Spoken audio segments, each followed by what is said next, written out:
आज के तगड़े वीडियो में कैलाश पर्वत को भगवान शिव का घर बताया गया। उन्होंने कोशिश करी उनको किसी न किसी वजह के कारण उसको कैंसिल कर दिया।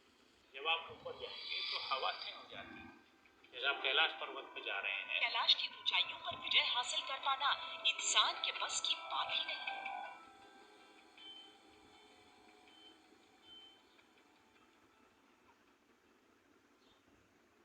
दुनिया के सबसे ऊंचे पर्वत की चोटी है माउंट एवरेस्ट, जिसकी ऊंचाई है 8,848 मीटर और इस पर 4,000 से भी ज्यादा लोग चढ़ाई कर चुके हैं। बड़े आराम से तो नहीं, लेकिन चढ़ जरूर चुके हैं। लेकिन माउंट कैलाश की हाइट है केवल 6,638 मीटर, लेकिन फिर भी कोई इस पर चढ़ नहीं पाता और यही बात बनाती है इस पर्वत को और भी ज्यादा स्पेशल। माइथोलॉजी के अनुसार ये भगवान शंकर का निवास स्थल है। वैसे इन सारी चीजों को मैं माइथोलॉजी नहीं बल्कि इंडियन हिस्ट्री मानता हूँ और ऐसा कहा जाता है कि इस पर्वत पर केवल वही इंसान चढ़ सकता है जिसने जिंदगी भर केवल अच्छे काम किए हों। और आप भी जानते हो कि ऐसे लोग इस दुनिया में बहुत ही कम हैं, या फिर शायद है ही नहीं।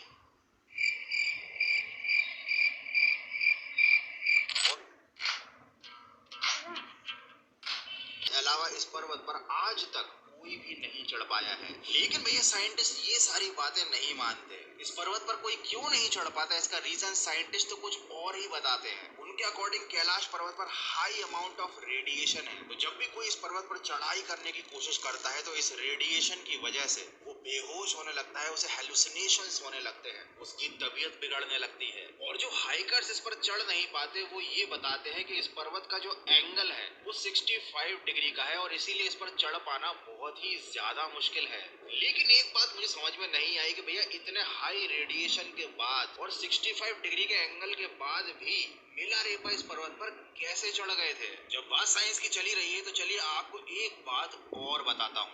एक्सिस मुंडी ये वर्ड आपने जरूर सुना होगा। इसको एस्ट्रोनॉमी में यूज किया जाता है। ये एक लैटिन वर्ड है और इसका मतलब होता है एक्सिस ऑफ अर्थ। और वही साइंटिस्ट जो हिंदू धर्म को माइथोलॉजी मानते हैं उनके